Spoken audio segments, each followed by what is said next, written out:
Salut tout le monde, salut les Monégasques. Bienvenue pour un nouveau débrief, la 9e journée de Ligue 1. Et Monaco allait à Montpellier ce soir pour cette journée. On sortait d'une belle semaine avec 2 victoires, le derby et Brest. On était donc sur une très bonne dynamique et il fallait absolument surfer là-dessus parce que on ne pouvait pas replonger comme on avait connu auparavant, le début de saison, l'année dernière, enfin toute cette période qu'on connaît. Et donc Monaco devait surfer sur la bonne période, sur le renouveau, sur le moral qui était revenu à tous les étages. Et manque de bol, Monaco a fait tout l'inverse. Monaco a rechuté, et sérieusement. On pensait que ça allait mieux, ça ne va pas mieux. On a retrouvé toutes les lacunes de départ, on a retrouvé toutes les bêtises de départ, toutes les erreurs de départ, et on a surtout retrouvé l'impuissance de départ de la part de tout le monde, et notamment de l'entraîneur Jardim, qui avait quand même une semaine pour bien travailler, et a fait n'importe quoi, puisque les joueurs n'ont pas répondu présent, et il n'a absolument pas réussi à remobiliser tout le monde pour un match qui devait être synonyme de victoire. Donc voilà, donc tous les éléments étaient au vert parce que tout le monde était là. Une semaine de travail, enchaînement de 2 victoires, très peu d'absents, à part Onyekuru qui avait un petit souci à la cuisse et puis les blessés habituels, même si on a vu que Pellegrini commençait à revenir. Donc il n'y avait absolument aucune excuse pour ce match. Tout était en place pour que Monaco réussisse quelque chose à Montpellier, qui avait perdu, eux, le match précédent. Donc nous étions sur une bonne dynamique, pas Montpellier, et patatras, on a tout foiré, on a tout foiré.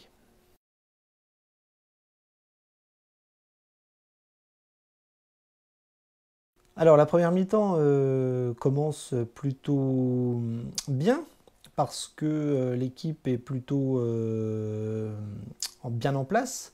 On a l'équipe type, hein, je ne vous ai pas donné la tactique et les joueurs, mais on avait la même équipe que les matchs précédents, hein. On repartait sur le 3-5-2 avec Lecomte, Badiachil, Maripane qui revenait, Glick dans la défense centrale bien au milieu. Sur les côtés, on avait Gelson et Ballo-Touré. Milieu de terrain était resté le même, Fabregas, Golovin, Bakayoko, et devant Slimani, Ben Yedder. Donc l'équipe était tout à fait classique. Jardim repartait avec les mêmes, et le début de match est plutôt pas mauvais, c'est-à-dire que j'aime bien l'engagement des Monégasques, les offensives monégasques, la percussion monégasque. Tout est plutôt présent pour que ça réussisse, et d'ailleurs je trouve que Montpellier est un peu en difficulté sur pas mal de phases de jeu. Et on va voir que cette bonne dynamique a duré très peu de temps, puisque en gros elle a duré une demi-heure, et qu'au bout d'une demi-heure on a commencé à lâcher, et en plus on a pris des buts. Donc Monaco a totalement baissé les bras comme d'habitude. Dès qu'un grain de sable se met dans la machine monégasque, c'est tout qui part à volo. Et c'est ce qui s'est encore passé ce soir. Donc dès que vous avez une équipe en face qui met un peu d'intensité, ça commence à reculer. Et en plus, quand l'intensité paye et que l'équipe adverse marque un but, vous avez des Monégasques qui baissent les bras, qui baissent la tête et qui n'arrivent plus à rien. Donc à la 8e minute, on a Slimani qui se crée une première occasion avec une bonne petite tête sur Rouli, sur un centre de Gelson. 15e minute, on a une tête de Glick sur un corner extrêmement dangereuse sur un bon coup de boule de la part du Polonais, mais le gardien est sur place, donc forcément la tête est un peu au centre, et le gardien étant lui aussi au centre, voilà, il fait un bel arrêt, il reçoit le ballon, mais la tête était belle de Glick et on aurait pu marquer le premier but, ce qui n'est pas le cas, on reste à 0-0 au bout d'un quart d'heure. 26e minute, on a Golovin qui rate un face-à-face monstrueux, c'est-à-dire que très belle offensive monégasque, ça va très vite, combinaison entre les joueurs, et Golovin se retrouve quasiment face au gardien sur le côté gauche, et il la met à côté. C'est-à-dire que de son pied gauche, il essaye de la mettre au deuxième poteau, et ça sort en 6 mètres. Voilà, donc 3 occasions plutôt ratées de la part des Monégasques. On est quasiment à la 30e minute. Et là, Monaco va commencer à baisser le pied. Montpellier va hausser le ton. Et nous, on va se faire dessus comme des moins que rien. Donc 31e minute, on a Mollet qui marque un but. Voilà, sur une glissade de Badiachil, voilà, alors il n'y a pas forcément de danger, hein, mais sur une petite contre-attaque montpelliérain, ben, vous avez Badiachil qui glisse, qui se casse la gueule. Et là, les Montpelliérains partent en trombe avec la board, je crois. Et enfin, le ballon se retrouve dans la surface de réparation et Mollet marque le but. Voilà. Et là, c'est fini parce que Monaco, mentalement, baisse les bras, baisse tout ce qui est possible et imaginable. Et on commence à faire de la merde.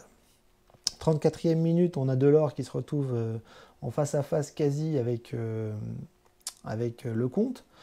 Glick essaye de le rattraper, mais il va à 2 à l'heure et il n'y arrive pas. Donc sur une sorte de 360 degrés, Delors arrive à frapper et Lecomte arrête. Donc voilà, deuxième grosse cagade, deuxième grosse contre-attaque Montpellier-Rennes et on panique. 36e minute, on a Lecomte qui fait encore un super arrêt sur la board. Alors là, c'est le show Lecomte qui nous fait des arrêts à gogo comme c'est pas possible. Enfin bref, on est en train de s'écrouler derrière comme d'habitude et on prend des bouillons comme pas possible. Et à la 39e minute, ben, on a le but de Mendes, voilà, sur un corner, je crois, où le ballon arrive de la droite et le ballon arrive dans la surface. Et vous avez 3 Montpellier qui sont devant Lecomte. Nos défenseurs, il n'y en a pas un qui bouge, tout le monde se regarde. Et donc forcément, ben, la board a le ballon dans les pieds très facilement, met le ballon sur son côté gauche et bat Lecomte. 2-0. Donc là, le match est quasi plié parce que la mi-temps arrive et qu'on vient de se faire défoncer et que la fin de la première mi-temps a été un véritable carnage défensif. Donc 42e minute, on a une double parade de Lecomte, donc ça continue. Les offensives montpelliéraines, ils font ce qu'ils veulent et nous, on se fait allumer. Et Lecomte se fait allumer. Et avant la mi-temps, voilà, encore une occasion, 2 occasions, 3 occasions. Et Lecomte qui brille comme un malade pour éviter le 4-5-0 pour Montpellier. Voilà. Lamentable fin de première mi-temps. En deuxième mi-temps, on se dit qu'à 2-0, c'est quasiment terminé. Je ne vois pas comment Monaco peut revenir avec un tel état d'esprit et un tel mental dans les chaussettes. Donc en deuxième mi-temps, on essaye péniblement de se créer des occasions. Maripane, dès la 52e minute, qui est seul dans la surface et qui frappe du pied gauche sur Rouly, qui arrête. 54e minute, on a les Montpelliérains qui reprennent les choses en main avec Delors qui fait une petite frappe enroulée qui passe à ça du poteau de Lecomte. 56e minute, eh bien, c'est Montpellier qui vient nous crucifier. Sur une contre-attaque plutôt anodine, ça part sur le côté droit et le ballon arrive dans la surface et nos défenseurs sont totalement fantomatiques. Et donc Delors n'a plus qu'à pousser le ballon sous la barre au deuxième poteau. 3-0. Voilà, donc le match était plié à 2-0, il est plié à 3-0. Et les Monégasques ont totalement abandonné la rencontre et sont absolument catastrophiques de A à Z. On essaye péniblement de réagir, mais on n'y arrive pas. 68e minute, on a Ben Yedder qui marque un but à lui tout seul, c'est-à-dire qu'il se retrouve dans la surface avec une belle combinaison avec Slimani. Il pique le ballon au-dessus de Rolly et il réduit la marque. Mais on sent que Monaco ne va pas pouvoir revenir. Et en plus, pour mettre la petite cerise sur le gâteau, on a Golovin qui prend un carton rouge, un deuxième carton jaune, il est expulsé, on finit à 10. Et donc le match est plié depuis bien longtemps. Et Monaco rentre au vestiaire encore une fois avec le moral dans les chaussettes et la crise qui revient d'une vitesse folle avec encore une fois cette idée que Jardim va redevenir au centre des intérêts puisqu'il n'a pas réussi à mobiliser son groupe et les joueurs n'ont rien compris au travail demandé. La preuve avec cette nouvelle défaite qui fait très très très très mal aux fesses.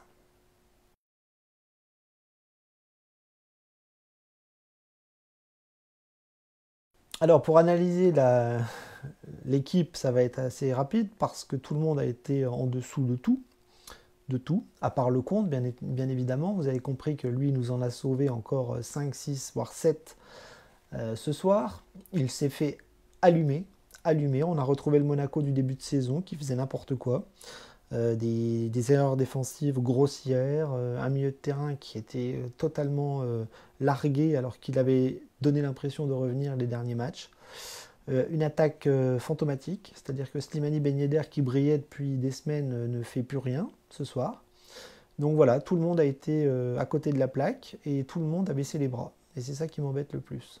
Et Jardim a été sans solution. Donc le compte, on va faire vite, c'est l'homme du match. Il a été extraordinaire de parade parce qu'il s'est fait allumer de toutes parts. Et donc il n'a rien pu faire si ce n'est aller chercher 3 fois le ballon au fond de ses filets et briller sur le reste des offensives montpelliéraines. Donc bravo à Lecomte qui nous a fait de beaux arrêts et je peux vous dire que si c'était un autre, on aurait pris une valise. La défense a été catastrophique. Maripane, Badiachil et Glick n'ont absolument pas su contenir les offensives montpelliéraines. Dès que ça allait vite, dès que ça mettait de l'intensité, il n'y avait plus personne. Donc une ligne défensive à la rue complet, pas un pour relever l'autre. Sur les côtés, on avait Gelson et Balotouré. Balotouré qui continue de faire de la merde en barre. Voilà. Je me rappelle de passes dans l'axe. Voilà. Ce qu'on apprend aux enfants footballeurs à ne pas faire. Donc des relances dans l'axe.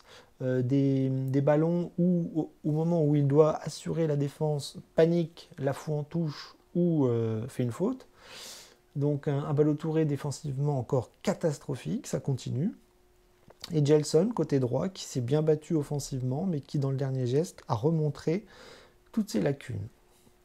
Des centres en touche, des passes ratées, des mauvais choix, des dribbles où on le voyait s'empaler sur le défenseur. Donc grosse activité de Gelson, mais qui dans le dernier geste a encore montré son incompétence. Milieu de terrain, le milieu de terrain à 3, Bacca, Golo et Fabregas, ça a été nul. C'est-à-dire que Fabregas est redevenu fantomatique quand une équipe adverse met de l'intensité. Voilà, physiquement, il n'y est pas, il n'y est plus. Et quand vous avez une équipe comme Montpellier qui donne tout, Fabregas, on ne le voit plus. Donc voilà, c'est triste à dire, mais c'est comme ça. Bakayoko, lui, il a essayé péniblement de faire du Bakayoko et ça a été compliqué, très difficile de récupérer les ballons. Voilà, il ne peut pas tout faire tout seul et quand l'équipe est à la rue complète, lui, il est aussi tiré vers le bas et du coup, ça donne une prestation qui n'est pas bonne. Et Golovin aussi, qui s'est battu un petit peu dans le vide ce soir. Il prend un carton rouge, donc il fait des fautes. Et on a retrouvé le Golovin des mauvais temps qui se faisait bouger quand l'intensité était forte et qui était un petit peu sans solution dans un milieu qui prend l'eau face à une équipe qui, elle, a la rage au ventre, contrairement à nous ce soir. Et puis devant, c'est la grande problématique, c'est Slimani et Ben Yedder qui ont été totalement fantomatiques. D'habitude, ils touchent beaucoup de ballons, ils se trouvent bien, ils marquent beaucoup de buts. Et là, ce soir, à part Ben Yedder qui fait un exploit en deuxième mi-temps, ça a été l'absence totale de solutions offensives et de bons ballons à exploiter. Donc forcément, l'attaque paye le travail des milieux et les milieux payent le travail de la défense. Et quand rien ne va, c'est tout le monde qui est tiré vers le bas et qui donne une prestation collective abominable, ce qui a été le cas ce soir.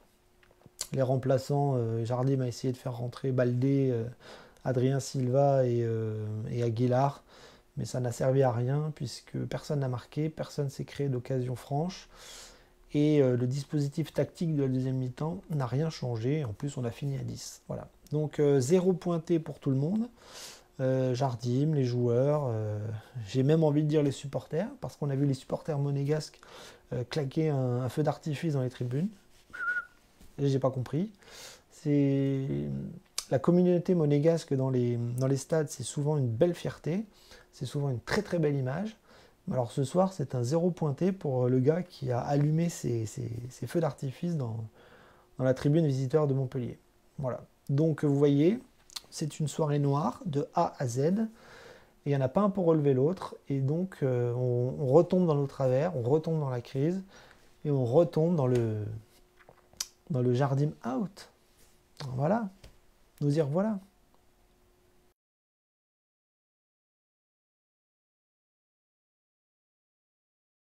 Alors ce soir, il n'y aura pas de top, puisque je vous ai dit que tout le monde était à la rue, complet.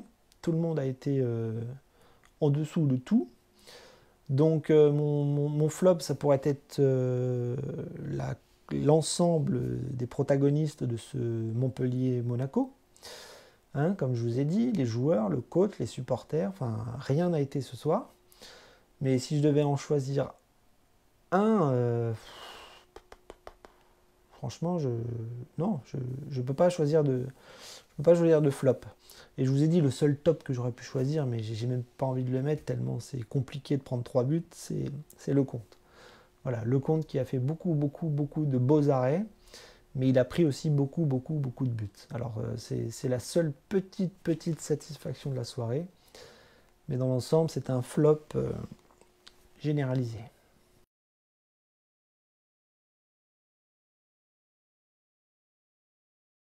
Bon, je suis très triste ce soir, je suis très en colère de la prestation des joueurs. Voilà, il y a beaucoup de discours, il y a beaucoup d'illusions, il y a beaucoup de travail qui n'est pas bien fait. Et je suis désolé, on revient encore à Jardim et à ses entraînements, parce que là, il n'a aucune excuse. Il n'a aucune excuse ce soir. On a retrouvé le Monaco du début de saison, on a retrouvé le Monaco de l'année dernière, on a retrouvé un Monaco qui n'est absolument pas armé face à une équipe qui met un peu d'intensité. Parce que c'était Montpellier en face, hein. C'était pas le Paris Saint-Germain, c'était pas Lyon, c'était pas ces équipes en forme qu'on peut connaître. Mais ce soir, c'est un Montpellier, voilà, qui a juste donné de l'intensité, qui a donné du rythme, qui a donné de l'envie de jouer au foot. Et nous, ben voilà, on se repose sur nos lauriers, sur nos compétences, sur nos acquis. Et ça marche pas. Parce qu'on voit que même si on commence bien le match, bah, dès qu'on prend un but, c'est terminé. Voilà, donc je ne sais pas le mental des joueurs, je ne sais pas ce qu'ils ont dans la tête, je ne sais pas comment ils travaillent, je ne sais pas ce que Jardim leur inculque, mais c'est pas possible d'arriver sur une pelouse et de ne pas avoir d'orgueil, quoi. De se dire, putain, on prend un but, mais on va se sortir les tripes et on va tout donner, quoi. Là, on voit une équipe qui prend un but, qui baisse les bras, qui baisse la tête et qui s'en prend 2 derrière. Voilà. C'est ça depuis le début de saison. Nice et Brest, c'est terminé. Hein. On va pas regarder ça pendant 107 ans. Il faut regarder le présent et l'avenir. Et là, voilà, on retombe dans nos travers, on refait de la merde et on retrouve les mêmes problèmes. Voilà. Et Jardim, il n'arrive pas à résoudre ces problèmes. Je suis désolé. Donc je ne sais pas, hein, on va parler de nouvel entraîneur, je pense pas. J'ai bien compris que les dirigeants voulaient le garder coûte que coûte. Mais là, il y a encore un vrai problème d'organisation, de travail, de motivation et de résultats. C'est catastrophique. Ce soir, on a retrouvé un Monaco catastrophique. Parce que je l'ai déjà dit, on peut perdre des matchs, mais avec les honneurs. Là, on perd des matchs avec une image qui est pathétique. Pathétique. Dès que tu te fais bouger, tu t'écroules. Attends, qu'est-ce que c'est que ces joueurs qui ont le mental de cristal ? C'est grave, hein. C'est très grave, parce que là, le prochain rendez-vous, c'est dans 15 jours, c'est la trêve internationale, donc on se retrouve avec 2 semaines, entre guillemets, de vacances pour des joueurs qui vont encore avoir le moral dans les chaussettes, et je peux vous dire que là, on joue contre Rennes le 20 octobre, et ben, ça va pas être une partie de plaisir non plus, hein. Si ce Montpellier-là nous défonce avec ce genre de prestations, je peux vous dire que l'avenir s'annonce, j'allais dire rose. Hein, c'est un petit peu l'actualité. Ben non, il ne sera pas rose du tout, il sera très noir si on réagit pas, quoi. Voilà. Mais est-ce qu'on peut encore réagir avec des joueurs et des entraîneurs comme ça? Je sais pas, je suis très inquiet, quoi. Très inquiet. On était sur une pente ascendante, et là, boum, on s'effondre de nouveau. La rechute est brutale. Voilà, c'est ce qu'on retiendra de la soirée de la 9e journée pour Monaco. Voilà, donc je vous dis à dans 15 jours. Daguet-Monégou quand même, on va se remobiliser pour dans 15 jours, mais ça va pas être simple parce que le moral est retombé. Voilà, à dans 15 jours.